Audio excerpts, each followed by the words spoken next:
thanks very much to the Sanctuary for hosting this film. It's such an important work. And just as a way of introducing it, I just wanted to tell a very quick story.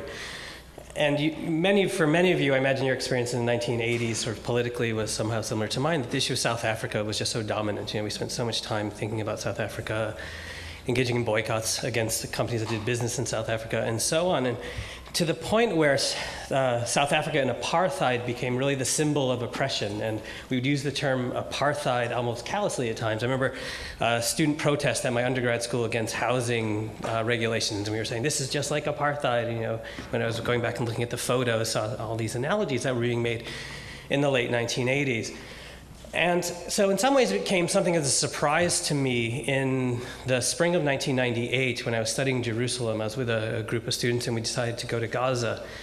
And we showed up at the border and there was a problem with my visa. It had expired, which is the problem. And I'm talking with the guards and we're trying to sort of negotiate our way in and trying to figure out my friend's just going to leave me behind. I'll just sit at the border until they come back. And this fellow drives up named Ryland Paulson. Now, Ryland Paulson, I have his title here. He was the first secretary, the South African representative to the Office of the Palestinian National Authority. And he had an office in Ramallah where I had met him about 6 weeks before on another trip that a group of us had taken up to Ramallah. And he had talked to us a little bit about, and he just drove up and he vouched for me and for the other people, and they let us all through. And the amazing part was, so we piled into his car and he gave us a tour of Gaza, sort of through his eyes, through a representative of the African National Congress. And he took us all around. I remember him taking us to Abu Mazen's, who was Arafat's sort of #2 person, sort of this palace that he sort of built himself in some ways with funds that were given to the PNC. We saw Yasser Arafat's home that was there. He drove us really throughout, many of the slums of Gaza, these beautiful skyscrapers that are sort of high-rises that had been built that were utterly empty, these hotels that they would set the tables every day hoping that guests would arrive and there was no one there. And he said this one really interesting thing that has stuck with me really ever since. And he says, as bad as we had it in South Africa, we never had it this bad. And sort of my whole kind of conception of what was going on in Israel and in Gaza and the West Bank really began to be kind of realigned in some ways. I was already sort of very much aware, but not to that extent. So the thing that was the symbol of oppression wasn't even strong enough to represent what he was showing us. So it was really quite powerful. So I'm very, very grateful to the filmmakers for making this a really incredible film that shows both the ideological and the material and economic links that have existed between Israel and apartheid South Africa, really since the founding of both societies. Roadmap to Apartheid has won many, many, many, many awards, and deservedly so. I'll just give you a few of them. So it's won award at film festivals in Milan, in Manhattan, the Garden State Film Festival, Honolulu, the Durban International, the Arab Film Fest, Atlanta Film Festival, and others.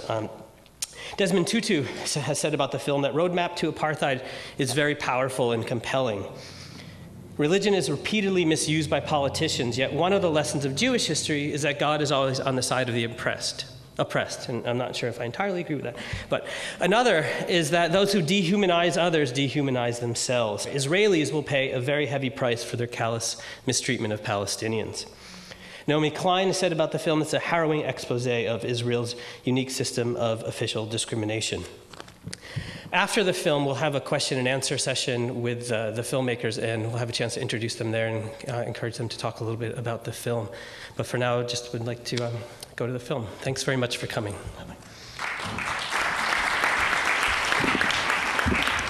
So just as a way to introduce our filmmakers, just read you a brief bit about their biographies.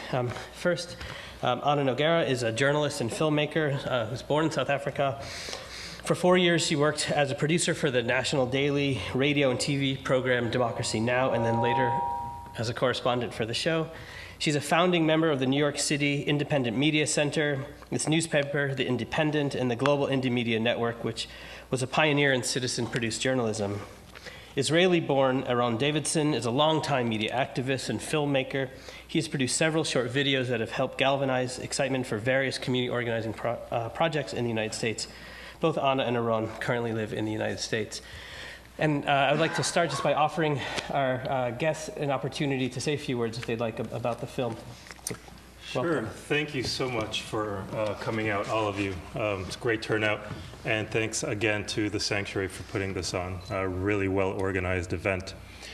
What better way to kick off a discussion than to perhaps point out a terrible, glaring omission in our film? And that is, you just watched a film about the apartheid analogy, the comparison where we look at a lot of Israel's laws and practices, its goals and justifications side by side to the same in South African history.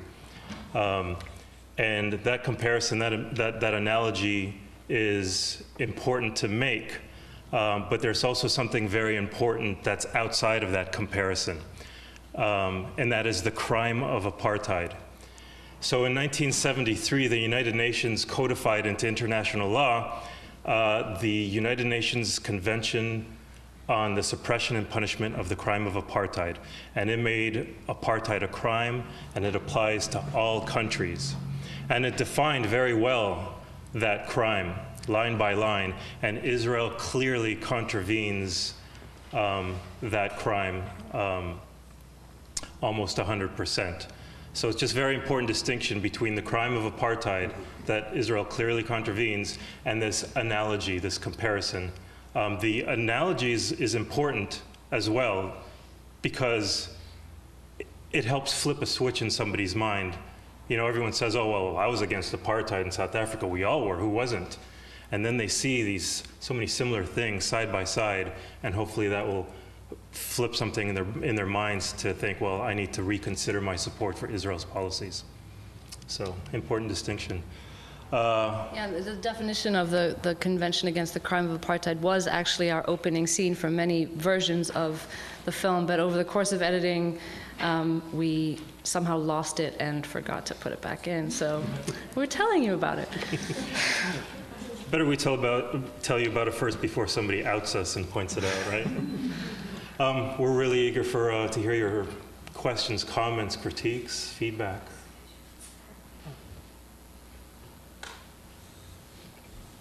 Any takers I at know all? you're all shy to be first. If you could just stand when you ask your question so we can all see you clearly. Thank you.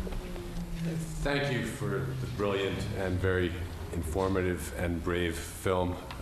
I learned more about the situation in the last 90 minutes than I ever had in my life. I love the comparison with apartheid in South Africa, because obviously they're very similar. And the fact that you do end on the divestment strategy, that was very similar to what happened with South Africa. Another thing that happened was large movements of marches, and you showed some, but obviously it's the early days of that. Is there anything else that you would suggest that we as an audience can do, and any place that we can go for solutions that we can actively take part in? Well, there's local organizers here who work on this issue and could probably speak more about what you could do in Troy. But in terms of the global boycott, divestment, sanctions movement, it is one of the most powerful tools people outside of Palestine can help with this cause. You know, for one, it really helps local communities start the debate in their own communities. If a local store is having a debate about whether or not to have an Israeli product or a settlement product on their shelves, bringing it up to the community and saying we want this off our shelves just helps to start the debate. And it is so sorely needed in this country where the media is clearly one-sided on this topic and miseducates the public. So the BDS campaign is really important, and it does give the Palestinians some leverage, having that kind of visible and loud and audible international support. It gives them a lot of inspiration and courage too to keep going. So we were just there in January, and everybody's really impressed by how fast the boycott movement is growing. And so that's, yeah. But maybe someone local can speak to what is happening here in Troy. No, Mary wanted to speak. Yeah. Yeah. I'm a member of a group called the Palestinian Rights Committee, and we do have a mail list we can send I guess we really should have tabled tonight, and you offered and we didn't, and I apologize for that. If someone can give me a sheet of paper and people can put their mailing list, email address. On it. Yep. Pardon me? On it, okay. Thank you very much. Among some of the things we do, we've been having films about it. We've been behind the groups in Catskill that are doing much more on boycott, divestment, and sanctions. In addition to the local, and you could probably speak to this as much as a couple of weeks ago, I attended a conference in St. Louis called End the Occupation, which had so many groups, it's unbelievable, but the boycott, divestment, and sanctions is the most fastest growing part of it. And not just locally, but with the email list, with the email you send, we'll send you several websites if Americans knew. You won't remember them if I just rattled them off here, but that'll be a start too, and not just here, but so you can get globally, locally what we're doing. And you'll probably hear more about boycott, divestment, and sanctions from us too. Thank you. Thank you.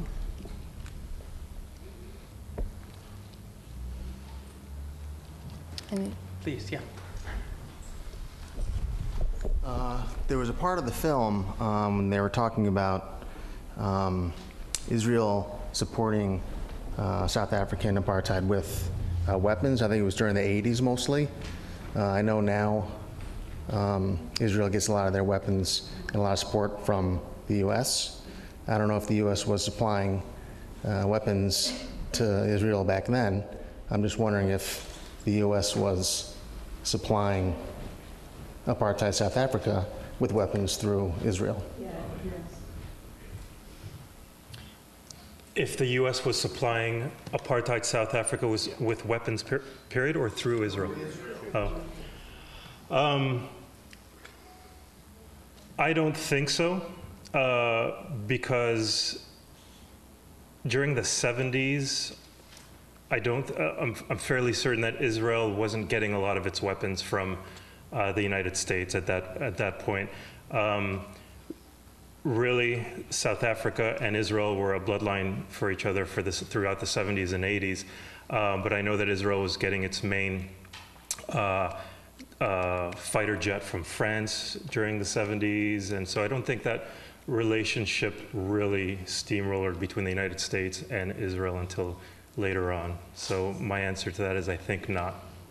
But South Africa, the United States supported South Africa pretty much until through the end of the 80s, when it was clear that the apartheid government was on its way out. It had this policy of constructive engagement. It said that it's better to work with them than outright sanction them. And so there was a lot of gray area products that the U.S. sold to South Africa that were used for military purposes, even though they weren't classically defined as for military use only. So there was a ton of support from the U.S. anyway. Yep. And if I can just say one piece of that relationship between Israel and South Africa, goes back to some of those very core institutions that founded the states, and the one I have in mind in particular is the kibbutz movement. And many of you may be familiar with sort of this Israeli sort of sense of its own past, that Israel was formed by these socialist communities that were initially agricultural and then sort of became more industrial. Many of those kibbutzim, which is the plural, in the 1980s and the 1990s began moving heavily towards industry, and some of them making weaponry for the South African government. One of the people doing that was an old roommate of mine who was not aware of what he was doing. We were roommates in college, and he had just come back from a kibbutz, and he said his job was, he was just assembling electronic parts, and then a fellow member of the kibbutz from Germany came to visit and said, well, you know where those were going, don't you? And explained that these were ultimately ending up in weapons that were on their way to South Africa in violation of the global boycott. So it really goes down to these core institutions that we often associate with the political left, really become just fully instrumentalized towards Israeli national goals. Yeah, please. I had gone, this is about kibbutz. I had gone to Israel and worked on a kibbutz for about half a year. And before that, I was in the Peace Corps and had traveled extensively through Africa, including South Africa. And I was in my 20s then, and I figured it out in 1969 that this was apartheid. And so the whole idealization of the kibbutz, in fact, at that time, they were hiring Palestinian labor to do the work of the kibbutzim, and I just saw it. Yep. This actually goes back to the very beginnings of the movement. There's this wonderful book called Land, Labor, and the Palestinian Crisis, and it talks about how in the 1890s, when these very first settlements really began, they couldn't make a profit, and so they started looking for investors. And of course, investors want to see a return, and there was a realization among the managers that Palestinians would work for a cheaper wage than these Europeans, Russian Jews who were coming to work on these movements. And so you begin to see this class divide set up, and in the very earliest stages, before the crises that we learn about later, the riots that take place, in Hebron in the 20s and in the 30s and the various clashes.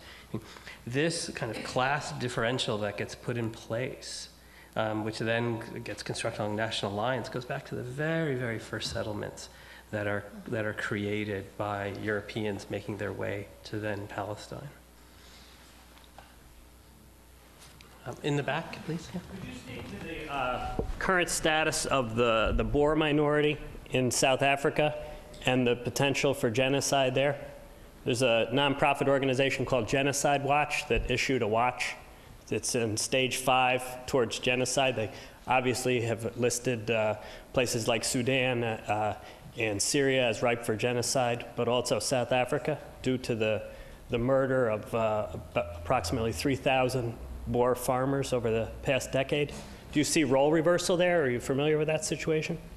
I have not heard of the Genocide Watch in South Africa, and yeah, I don't actually know anything about that. But in terms of South Africa, only 4% of the land of South Africa has been transferred to the majority population. I mean, apartheid didn't really end. Right.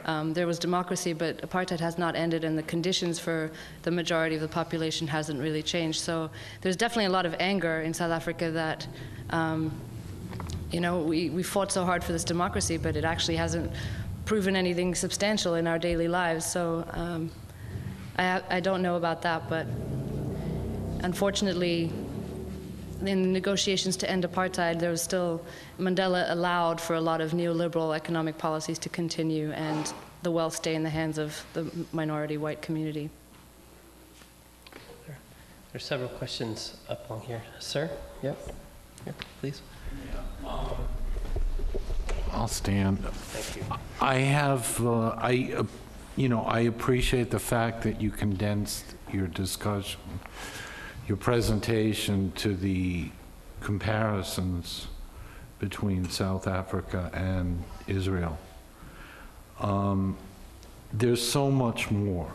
Wars, political action, refugee camps in other countries, status of those people in other countries. And there's so much that you could have put in, but you defined your focus, and I think that was very effective. I'm with the Palestinian Rights Committee, and what's amazing, I just wanted to open it up a little bit, is that through study of this issue, you get a grasp on the way the United States interacts with states, and it's an eye-opener in terms of, the military-industrial complex. And right now, there are so many wars going on, peripheral to Israel. So I just want to say thank you for making the film. Could you speak to any of the difficulties that you had in terms of restrictions or whatever within Israel and occupied land? In terms of the restrictions on Palestinians or the experiences we had? So the restrictions on Palestinians, or on us as we made the film. as we made it. Okay, yeah. Well, we were shooting most of it in 2007, and the West Bank, things comparatively weren't too troublesome or explosive in the West Bank, and so we didn't have much of a hard time at all. I got detained a few times briefly, but nothing to speak of, really. The only real challenge or restrictions that we came upon, which was significant, at the time, Gaza was hermetically sealed. Nobody got in and out, except for a few UN agency workers. These days, it's a little easier for some people to get in and out, but we couldn't get into Gaza to do any research or shooting. I'm sorry, when were you there exactly? 2007. Yep. So other than that, that was our only restrictions that we came across with the IDF for the Israeli government, aside from a few governmental denials of interviews. Yeah, please. Okay. In the movie, I saw two groups, the whites in South Africa, and then the Israelis in Israel, I guess. And they seem to have this great need to find somebody to repress. And I grew up in a white Republican family in a upper-class neighborhood. And my folks, my mother and father, asked me to go around and put in mailboxes these little notices that say, we gotta really arm ourselves against the blacks. This is in Englewood, New Jersey. They were talking about getting guns because they afraid that the blacks are gonna come into our country club and take over. It was just this whole thing of insecurity I saw with these people, my parents, and I could feel that they were badly damaged, and sort of the outrage of being damaged, they were going to express it on other people. And I feel like this culture of ours takes our children, separates them in the hospital, circumcises the males. I mean, this is horrific stuff, and we continue to do this, and then we completely denigrate our children and try to completely make them over. And I think there's probably this outrage of what we lost as children coming through, and we have to impose it on somebody else. Thank you. Thank you. Yeah, please, right here. Thanks, Miles. I'm also with the Palestinian Rights Committee locally, and one of the things that we've done over the last 30 years is we've done a considerable education campaign. And in the 1980s, it was to try to bring the peace groups in the capital region around so that they would be more comfortable with the issue. And I think they would have come around anyways, but we helped it along. And I think that's the most important thing, is to just educate people, because so many people think they know this issue well, and they really don't know it at all. I see letters written to the newspaper by Jewish people who are obviously good people, but they don't have a clue as to what's going on in Israel and the occupied territories. And the other thing I'd like to compliment you on the film is that you made very, very well, you made the point that Israel is a sham of a democracy because they ethnic cleansed a huge group of people out of the country, and then they deny rights to millions of people. And you can't pretend that you're a democracy, or you're not a democracy if that's the way you behave. So thank you very much. Thank you. Thank you. Yeah, in terms, I want to make, I just read today that there was a study done in England of youth who watch television news and get their news from TV. 90% of those surveyed thought that the illegal settlers were Palestinians. They actually did not know anything about the situation, had most of it reversed.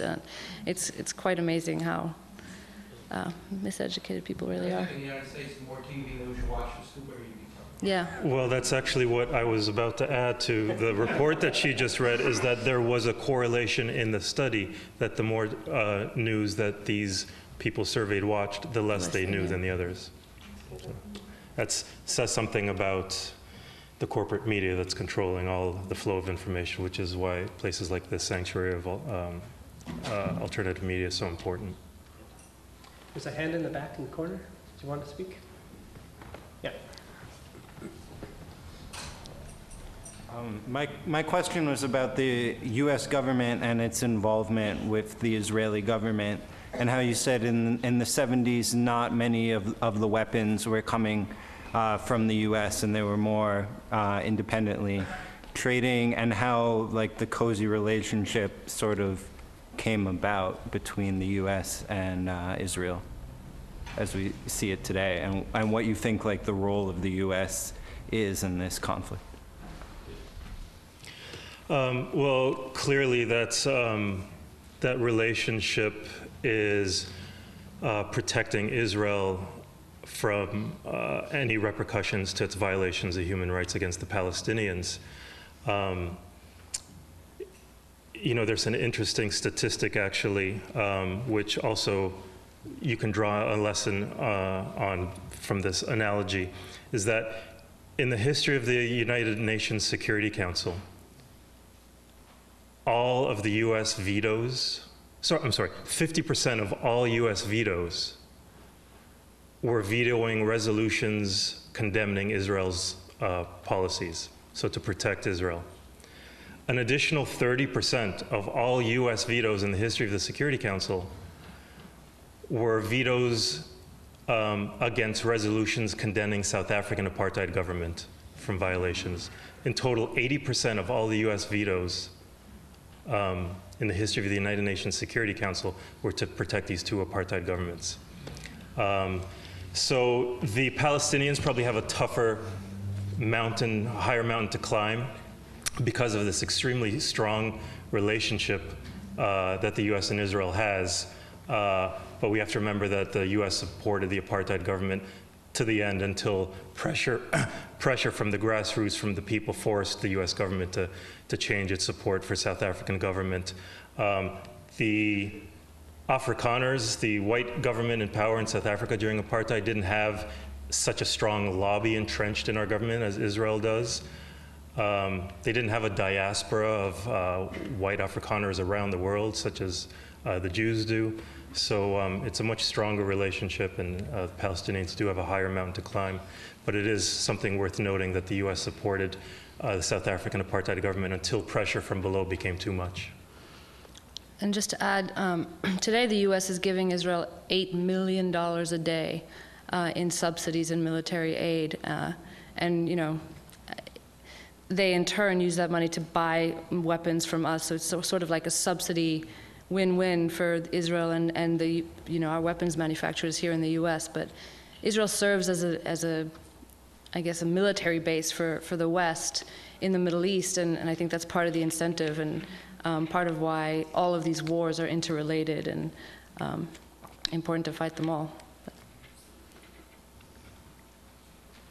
Yeah, there's a hand here. Would you mind standing? Sorry. Sure. Thank you. And Miles is coming with a microphone there. Thanks. I was curious regarding the composition of the settlers. Where do they fit in Israeli society? I had once been told that these were people who, many of whom had just immigrated from the former Soviet Union and were not necessarily accepted in larger Israeli society, that in many cases they themselves were cast out and pushed out. If not overtly, then perhaps more subtly, and maybe not so subtly. So where do they fit into the general picture? Thank you. I think there's a wide gamut of who the settlers are. There are some religious zealots, you know, those are generally the ones who start with caravans and small little outposts on hilltops that they want to take over. They're there, they're not forced out. The government then feels that they need to protect them, so they set up a military post around them to protect them, and then the military post needs communication systems, so then they set up cell phone towers, and suddenly infrastructure builds, and you've got a town, and then the town grows into a city. The big cities, you know, they've built highways and now train lines to make it really easy to commute into Israel from the settlements, and the Israeli government offers subsidies to people who move there. So for a large extent, I think that people move there because it makes sense economically too. It's a convenient place to live. There's quick transport to Tel Aviv, whatever. It's not always an ideological or a political move. from their perspective. Maybe you want to add to that. Just another piece. I mean, you're absolutely right that there is this wide spectrum, that there's some who really believe that this is part of their promised land, referred to as Judea and Samaria and so on.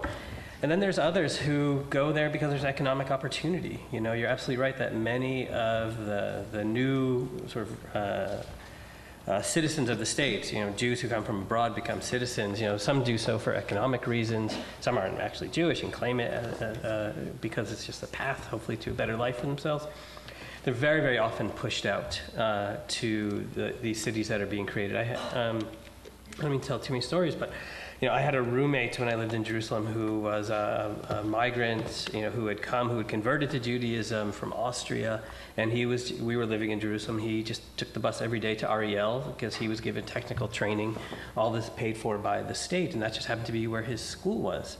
And Israel's now about to make the university in Ariel one of the state universities. You know, so there's several major state universities, you know, in Jerusalem, Beersheba, Haifa, other places.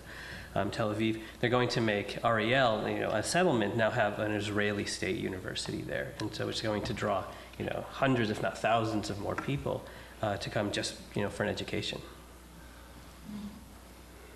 There's been a hand back there for a while. I'm sorry, please. I was happy to see you end on the one state versus two state question. I'd point out that the Palestinian Liberation Organization original position was for a one state democratic secular Palestine, and it's a sort of a mark of the degeneration of that group that they ended up, you know, wanting to head up a powerless Bantustan. The other thing is that in terms of building support in this country, we shouldn't be too smug. We're basically in a developing apartheid state ourselves.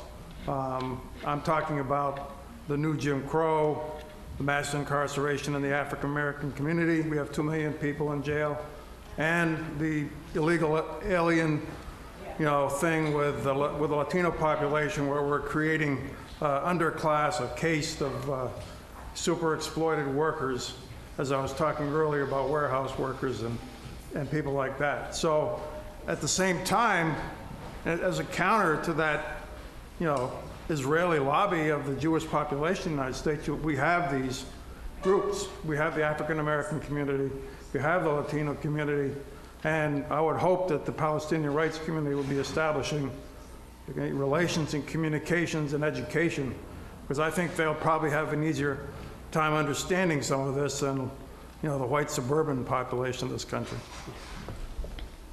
Thank you. It's true. There's a hand here, right, ma'am.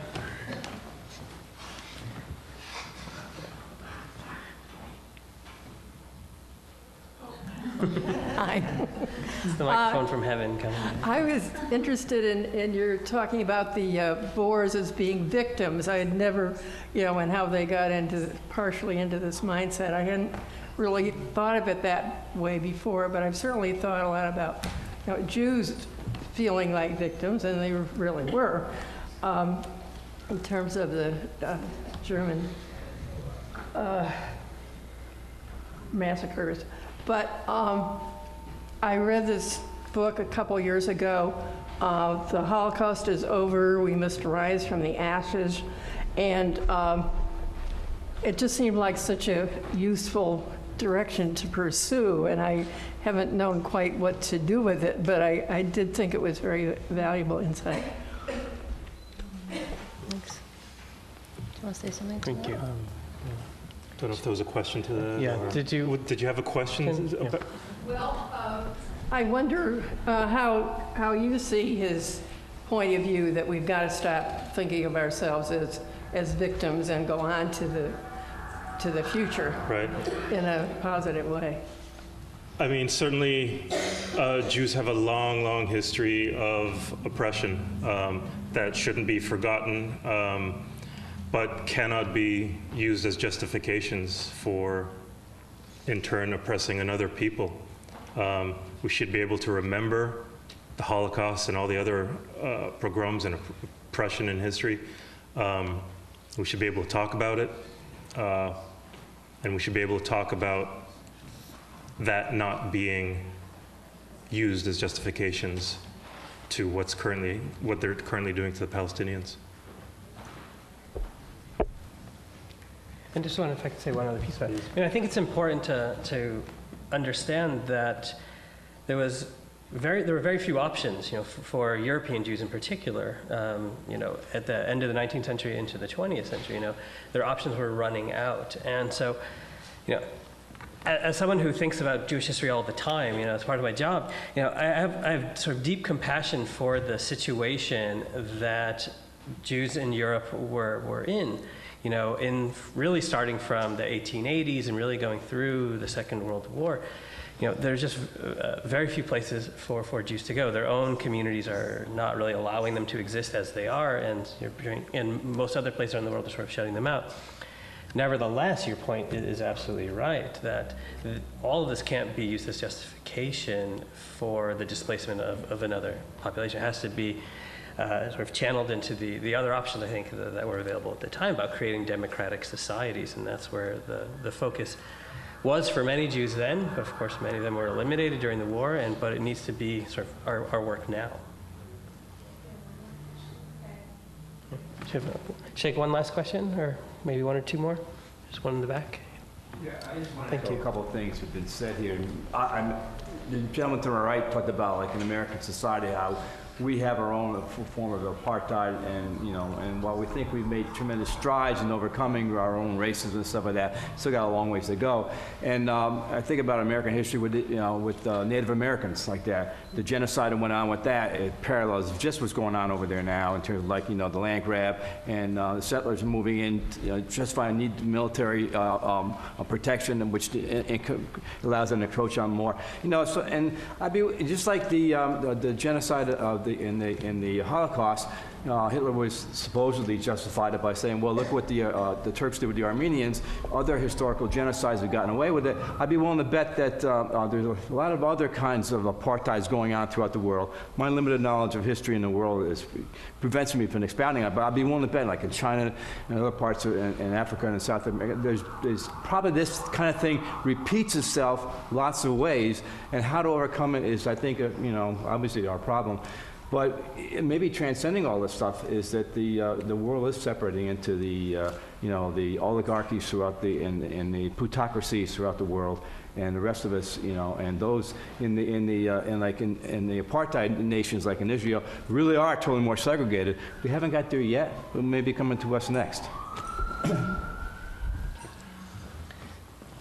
Here, please. Yep, and then we'll have one last question here. So if you, please, if you could stand. Thanks. What do you see as Israel's future? Because it seems like many of the secular younger people are migrating, and more and more very ultra-religious Jews, particularly from the United States, Brooklyn and so forth, are emigrating, and you have this very right-wing government.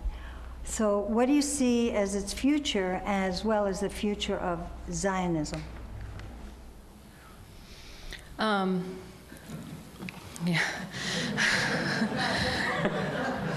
Well, I mean, I think the more Israel is passing more and more restrictive laws, more and more racist laws, more and more laws that, that clamp down on dissent even within its own borders, declaring that the boycott movement from within is illegal, and more censorship laws. I think the more it tightens up and restricts, the more it's just realizing that its days are kind of numbered, because the world is learning more and more about this despite the corporate media. I think the war in Gaza in 2008, 2009 really was like the Sharpeville.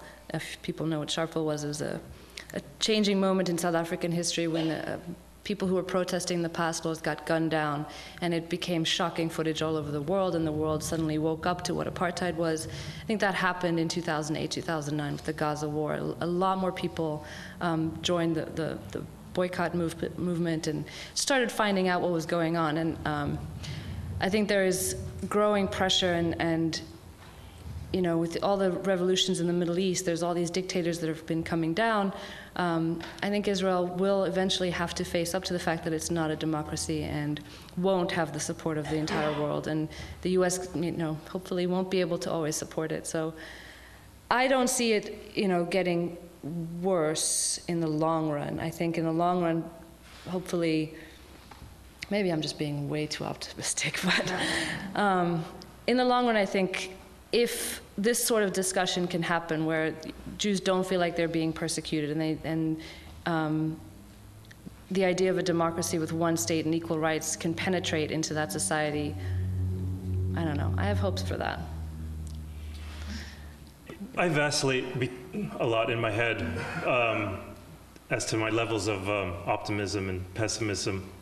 And I often think sometimes, Israel just very well may win. But really, when I think about it, in the end, I come to this conclusion that it's absolutely unsustainable.